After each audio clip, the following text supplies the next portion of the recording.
नमस्कार भाइयों। Carbon monoxide को हम देखेंगे। यह भी एक जो है वो पर्यावरण प्रदूषण की कड़ी में आज हम अगले अपने चरण को लेकर के चलेंगे।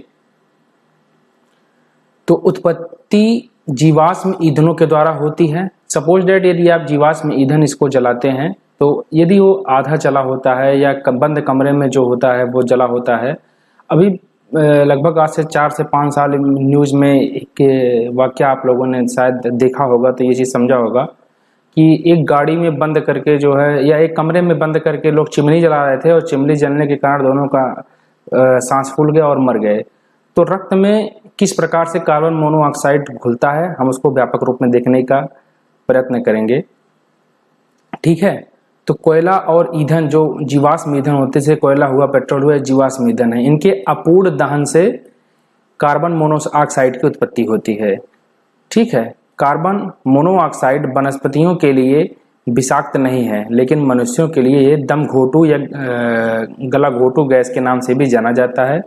यह रक्त में पहुंचकर हीमोग्लोबिन की ऑक्सीजन वहन क्षमता को बिल्कुल कम कर देता है। मतलब हीमोग्लोबिन में आपको पता होगा कि रक्त में हमारे ऑक्सीजन जो होता है हीमोग्लोबिन के माध्यम से एक स्थान से दूसरे स्थान पर पहुंचता है। ठीक है, तो जब ये रक्त में घुल जाता है तो ऑक्सीजन के वहन करने की क्षमता को कम कर देता है, अर्थात ऑक्सीजन जो होती है एक स्थान से दूसरे स्थान तक वहन नहीं हो पाते हैं और हीमोग्लोबिन से कार्बन मोनोऑक्साइड जो है हीमोग्लोबिन से क्रिया करने की क्षमता ऑक्सीजन की अपेक्षा 250 गुना अधिक होती है। अर्थात हीमोग्लोबिन से ऑक्सीजन भी क्रिया करता है और कार्बन मोनोऑक्साइड भी क्रिया करता है। तो कार्बन मोनोऑक्साइड हीमोग्लोबिन से क्रिया करने की क्षमता जो है ऑक्सीजन से 250 गुना अधिक है, जिस कारण जो होता है हमारा गला जो होता है वो दम घोटने लगता है और आदमी मर जाता है। ठीक है, यह रंगहीन, गंधहीन, पानी में अघुलनशील जो है गैस है। ओजोन नीले रंग की गैस होती है। डाप्सन में ओजोन नापा जाता है। O3 नापने की इसकी इकाई होती है। ठीक है, तो ओजोन के बारे में थोड़ा बहुत उनके द्वारा यह बताया गया था। हालांकि हमारा जो मूल एजेंडा है वो कार्बन मोनोऑक्साइड है। ठीक है, उसके बाद देखिए कार्बन डाइऑक्साइड। कार्बन डाइऑक्साइड क्या होता है? CO2 सभी जीवधारियों, पादप और जंतु के लिए जीवनदायिनी है। ठीक है, क्योंकि प्राथमिक उत्पादक पौधे इसके बिना अपना भोजन प्रकाश संश्लेषण विधि से नहीं बना सकते हैं। ठीक है, आपको पता होगा प्रकाश संश्लेषण क्रिया किस प्रकार से होती है। ठीक है, कार्बन डाइऑक्साइड की वृद्धि का कारण जीवाश्म ईंधनों का दहन और वन विनाश इसका मूल कारण है। ग्लोबल वार्मिंग बढ़ने पर महासागरीय अम्लता में वृद्धि होती है। जब कोई चीजें गर्म होती हैं तो हमारे महासागर जो है उसमें अम्ल की मात्रा ज़्यादा बढ़ती है। ठीक है, तो कार्बन डाइऑक्साइड में इतना ही अभी लिखना है, ज़्यादा कुछ इसको मैं कॉम्प्लिकेटेड वीडियो नहीं बनाना चाहता हूँ। जो लिखा हुआ है वही को मैं इसको आपको बताऊंगा। मीथेन CH4 ये काम का क्या करता है? तो उत्पत्ति इसकी जो होती है गोबर, वनस्पति के सड़ने, पागुर करने वाले या जुगाली करने वाले जीवों, मांसपेशियों के गुदा के द्वार से या दलदली या वेटलैंड जिसको कहते हैं। आपको कमेंट लाइन में यह बताना है कि वर्तमान में ये 16/10/2020 चल रहा है। इस समय कितने भारत में रामसर कन्वेंशन के तहत वेटलैंड अवस्थित हैं भारत में। ठीक है, मैं थोड़ा हिंट कर दे रहा हूं आपको, ऑप्शन दे रहा हूं। 1 37, B 38, C 39 या D 24। ठीक है, उत्तर आप बताइएगा। धान के खेतों से, बांधों से, धान को खेतों में आप जाएंगे तो वहां पर भी जो है मीथेन गैस की स्थिति पाई जाती है, वहां पर पाया जाता है। बांधों के किनारों पर भी यह पाया जाता है। प्राकृतिक स्रोतों में 76% उत्सर्जन आर्द्र भूमियों से होता है। ठीक है, तो प्राकृतिक स्रोतों के आधार पर देखा जाए तो मीथेन का 76% जो उत्पादन होता है वो कहाँ से होता है? वो आर्द्र भूमियों से होता है। ठीक है, समताप मंडल में मीथेन CH4 का सांद्रण अधिक होने से जलवाष्प में वृद्धि हो जाती है। जब समताप मंडल में मीथेन ज्यादा होगा तो वो जलवाष्प में वृद्धि हो जाती है। ठीक है, सांद्रता के कारण जलवाष्प में वृद्धि हो जाती है और ग्रीन हाउस प्रभाव पैदा हो जाता है। ठीक है,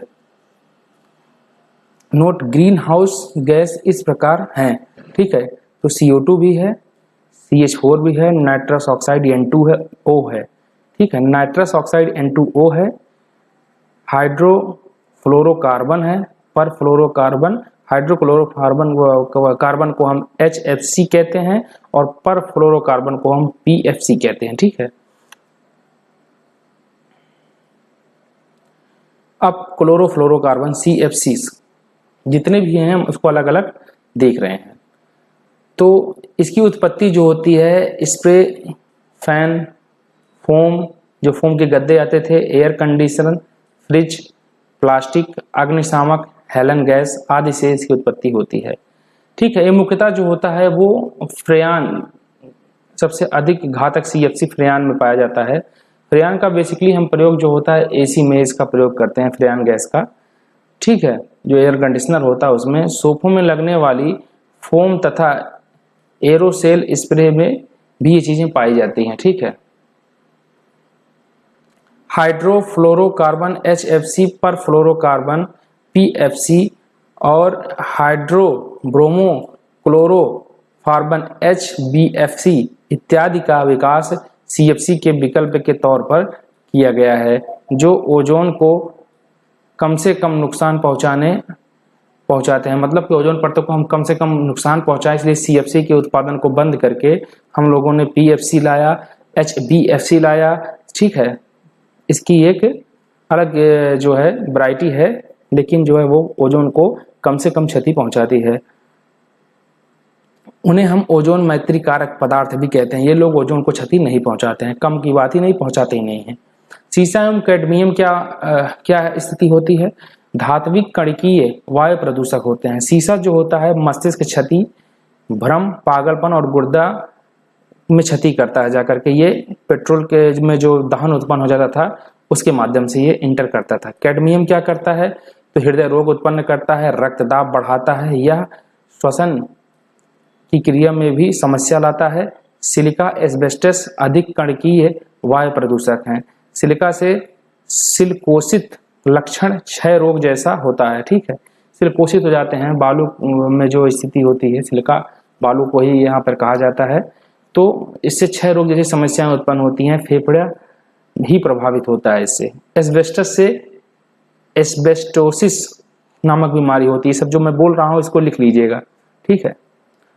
पत्थर कटाई और घिसाई करने वाले मजदूरों को सिलिकोसिस या एस्बेस्टेसिस होता है। जो पत्थर काटते हैं उनको सिलिकोसिस या एस्बेस्टेसिस होता है। थोड़ा मैं जूम कर रहा हूं यहाँ पे।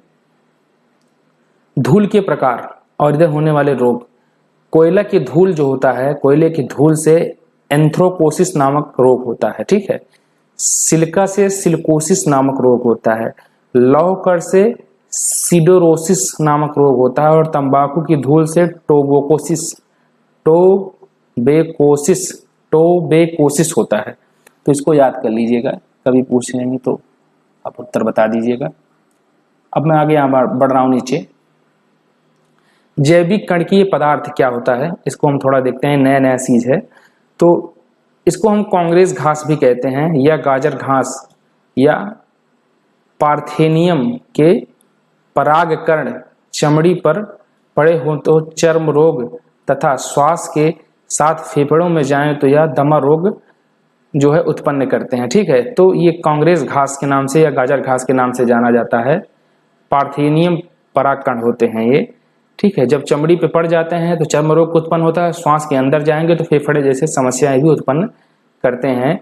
कई प्रकार के परागकण एलर्जी कारक होते हैं, ठीक है। तो परागकण वाली जो समस्या है इसमें इतनी चीजें बताई गई हैं। भोपाल गैस त्रासदी दिसंबर 1984 में मिथिल आइसोसाइनाइड गैस के रिसने से, मिग जिसको कहा जाता था, एक विषैली गैस थी जो आंखों में जलन पैदा कर मनुष्यों को अंधा बना देती है, सांस लेने में कठिनाई पैदा करती है, जिससे मृत्यु हो जाती है। भोपाल में लगभग 5000 लोग शीघ्र मर गए, 10,000 लोग अस्थायी तौर पर विकलांग और 30,000 लोग शारीरिक अक्षमता के शिकार। सैकड़ों गर्भवती महिलाओं के बच्चे अपंग जन्म दिए, ठीक है। यूनियन कार्बाइड कंपनी रासायनिक खाद और कीटनाशक बनाती थी, ठीक है। तो ये चीजें यहाँ पर सारी चीजें बताई गई हैं। अब वायु प्रदूषण नियंत्रण के उपाय, अभी तक मैंने वायु प्रदूषक के बारे में बताया था कि कौन कौन से वायु प्रदूषक हैं, उसको मैंने अलग अलग से चर्चा किया। अब हम लोग देखेंगे कि वायु प्रदूषण नियंत्रण के क्या उपाय हैं। ठीक है, तो चलिए देखते हैं। डीजल गाड़ियों में अति सूक्ष्म मात्रिक सल्फर युक्त डीजल, ठीक है, ultra low sulphuric diesel ULSD।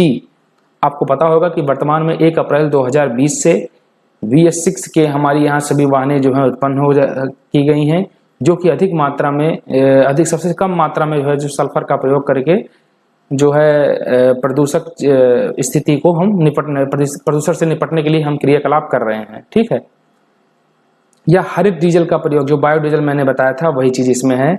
ULSD में सल्फर की मात्रा 0.005% और हरित डीजल में 0.01% होती है।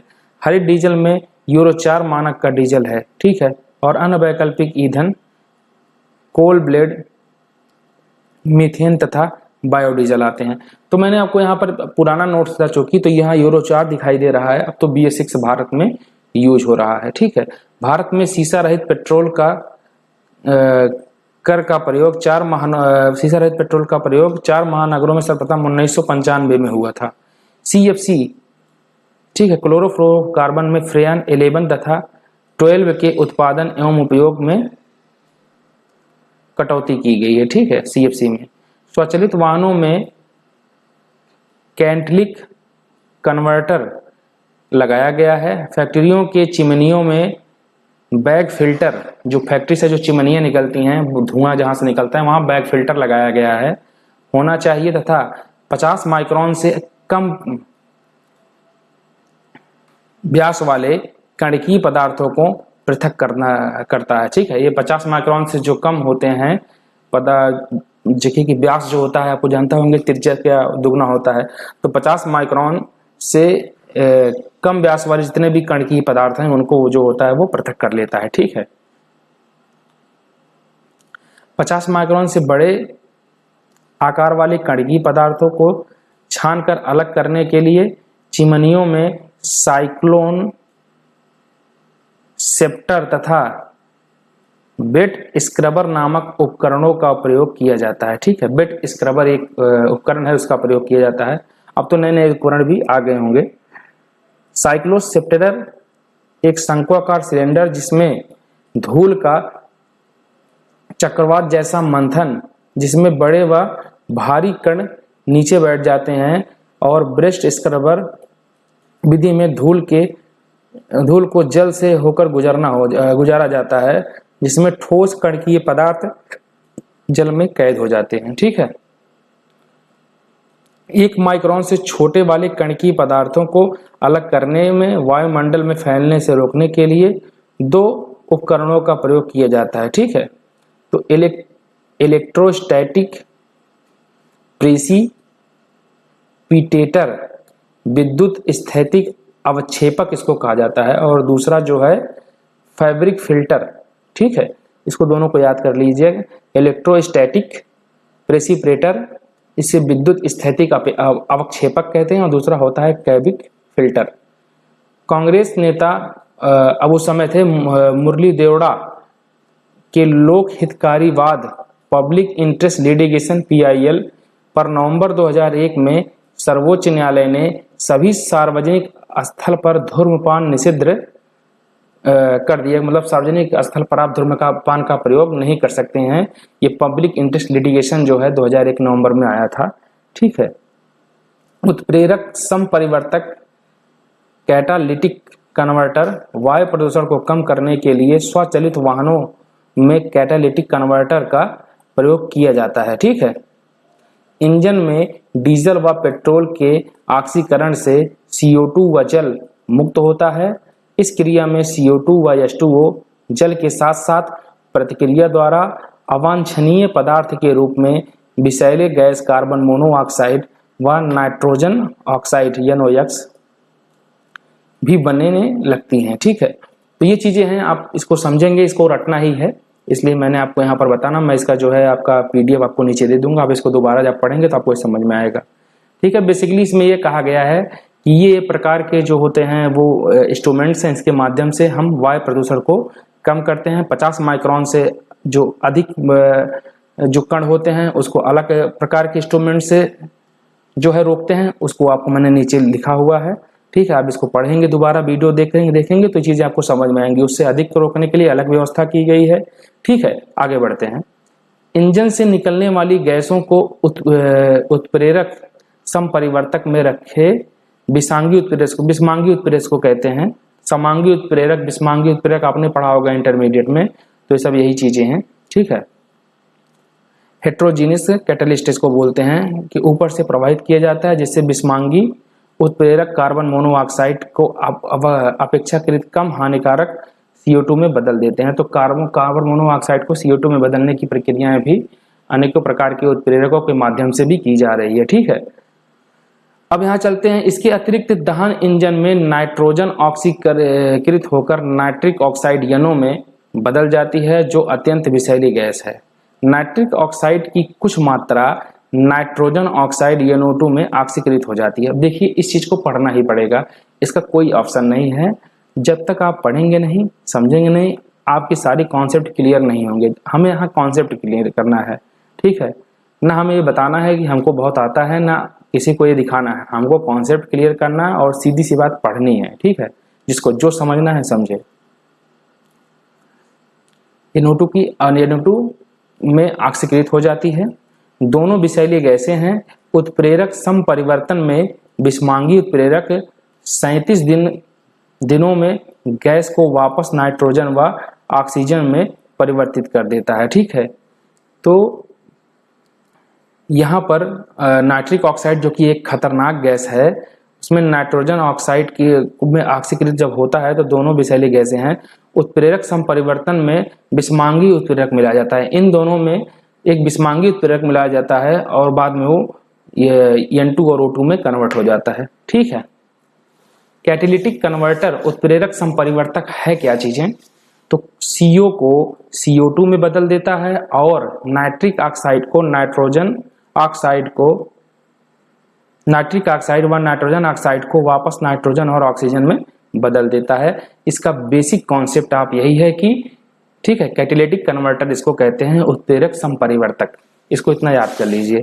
उत्प्रेरक समपरिवर्तक में विषमांग उत्प्रेरक के रूप में प्लेटिनम, पैलेडियम और रोडियम धातुओं के साथ साथ कॉपर ऑक्साइड व क्रोमियम ऑक्साइड का प्रयोग करते हैं, ठीक है। उत्प्रेरक समपरिवर्तक तभी कार्य करेगा जब सीसा रहित पेट्रोल का प्रयोग किया जाए, मतलब उसमें सीसा ना हो, क्योंकि सीसा विषमांगी उत्प्रेरक के लिए विष का कार्य करता है, ठीक है। विषमांगी उत्प्रेरक उसमें मर जाएंगे, वहां जी ही नहीं पाएंगे, जो उसकी क्षमता को समाप्त कर देंगे, ठीक है। तो इसके बाद यहाँ पर अब जल प्रदूषण है। तो वायु प्रदूषण हम लोगों ने देखा, काफी कुछ पढ़ने में मजा आया। जल प्रदूषण के लिए हम चलेंगे, अब आगे बढ़ेंगे। जल प्रदूषण है क्या चीज, तो देखते हैं। भौम जल में क्लोफ्लोराइड और आर्सेनिक जैसे प्रदूषक प्राकृतिक रूप में पाए जाते हैं। जो हमारी भूमि में जल होता है उसमें प्राकृतिक तौर पर फ्लोराइड और आर्सेनिक जैसे प्रदूषक जल में पाए जाते हैं। ये प्रदूषक जमीन के नीचे विद्यमान रहते हैं और भौम जल में घुले रहते हैं। आर्सेनिक सफेद पाउडर की तरह विषैला पदार्थ है। हिंदी में सरीवया कहते हैं इसमें। अब इसमें हिंदी में सरीवया कहते हैं इसको। आप सीधा आप आर्सेनिक कहिए। जो यह संखिया इसको कहते हैं। सॉरी, मैंने प्रोनाउंसिएशन में कुछ ऐसे लिखा ही गया है तो इसमें पढ़ने में दिक्कतें आती, हालांकि मेरा लिखा नहीं है। तो हिंदी में इसे हम कहते हैं सखिया, ठीक है। सखिया प्रदूषण से पश्चिम बंगाल के 4 जिले प्रभावित हैं, ठीक है।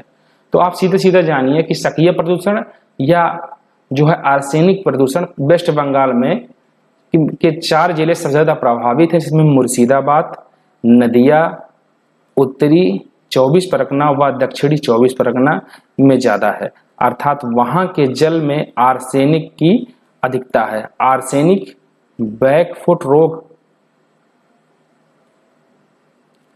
उत्पन्न करता है, ठीक है।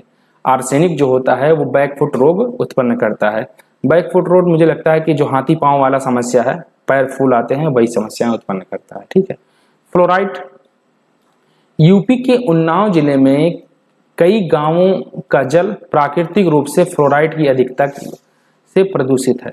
फ्लोराइड में से प्रभावित रोगी का निचला अंग विशेषकर पैरों का मुड़ना मुश्किल हो जाता है। ठीक है, इसी तरह पीलीभीत जिले में भी हजारों लोग फ्लोराइड युक्त पानी के कारण शारीरिक रूप से अक्षम हैं। फ्लोराइड से होने वाली बीमारी फ्लोरोसिस होती है। ठीक है, दुष्प्रभाव तो उन्नाव और पीलीभीत में समस्याएं, उससे सटे हुए जिले में ज्यादा समस्याएं देखने को मिलती है। दुष्प्रभाव को कम करने के लिए ब्लीचिंग पाउडर मिलाते हैं। ठीक है, तो इस दुष्प्रभाव को कम करने के लिए ब्लीचिंग पाउडर मिलाया जाता है। वैसे आर्सेनिक में 4 जिले जो हैं, उत्तरी 24 परगना, दक्षिणी 24 परगना, मुर्शिदाबाद और नदिया जिले में समस्याएं आर्सेनिक से होती हैं वेस्ट बंगाल में। और उत्तर प्रदेश में प्राकृतिक रूप से उन्नाव जिले में तथा पीलीभीत जिले में, यूपी में फ्लोराइड की अधिक मात्रा पाई जाती है। इससे फ्लोरोसिस बीमारी होती है और इससे निजात करने के लिए ब्लीचिंग पाउडर मिलाते हैं। ठीक है, उन्नाव और पीलीभीत जल में फ्लोराइड प्रदूषण, औद्योगिक कचरे को जल में गिरने से में ऑक्सीजन O2 की मात्रा घट जाती है। ठीक है, जब औद्योगिक कचरे जो होते हैं, गंदे कचरे जो होते हैं, वो जल में गिरते हैं सीधा, तो ऑक्सीजन की मात्रा जल में कम हो जाती है। आपको पता होगा कि जल में बायोलॉजिकल ऑक्सीजन डिमांड होता है। ठीक है, BOD होता है। जल के हर कणों में ऑक्सीजन की मात्रा पाई जाती है। H2O ऐसा ही नहीं कहा गया, उसमें O की मात्रा होती है। तो बायोलॉजिकल ऑक्सीजन डिमांड की मात्रा जो होती है वो बढ़ जाती है।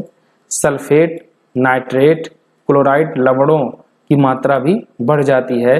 जलाशयों की तलहटी में हाइड्रोजन सल्फाइड इकट्ठा हो जाता है, जो कि सल्फ्यूरिक अम्ल में परिवर्तित हो जाता है। ठीक है, तो सल्फेट, नाइट्रेट और क्लोराइड के जब मिक्सचर हो जाता है, उसमें BOD की आवश्यकता हो जाती है, बायोलॉजिकल ऑक्सीजन डिमांड की। तो हाइड्रोजन सल्फाइड उसके तलहटी में जो होता है, जो वहाँ पर गिरते हैं, वहाँ पर इकट्ठा हो जाता है और सल्फ्यूरिक अम्ल में परिवर्तित हो जाता है, जिससे कि जलीय जीवों और वनस्पतियों की मृत्यु हो जाती है। जो कि आपको पता होगा कि जब कहीं पर अम्लीय वर्षा होती है, तो अम्लीय वर्षा होने के कारण जो होता है, पौधों के रंध्रों में ये H2SO4 के जो कण होते हैं जाके इंटर कर जाते हैं और प्रकाश संश्लेषण की क्रिया पूर्ण रूप से नहीं हो पाती है, जिस कारण पौधे भी मरना शुरू हो जाते हैं वहां पर। यही प्रक्रिया जलीय जीवों के साथ भी होती है और जलीय जीव मर जाते हैं। ठीक है, कपड़े धोने वाले अपमार्जकों, साबुन, पाउडर में फास्फेट की अधिकता होती है। जो अपमार्जक होते हैं, साबुन वगैरह, उसमें फास्फेट की मात्रा अधिक होती है। अपमार्जकों में मुख्यतः सोडियम फास्फेट की अधिकता होती है। ठीक है, सोडियम फास्फेट उसमें ज्यादा मिलाए जाते हैं, जो कठोर जल को मृदु बनाते हैं। ठीक है, जो जल की कठोरता आप पढ़ेंगे, तो जिसमें कठोर जल होता है उससे कपड़े अच्छे से साफ नहीं होते हैं, तो उनको मृदु बनाने के लिए उसमें सोडियम फास्फेट की मिक्सचर साबुन के रूप में डाला जाता है ताकि मैल निकल सके।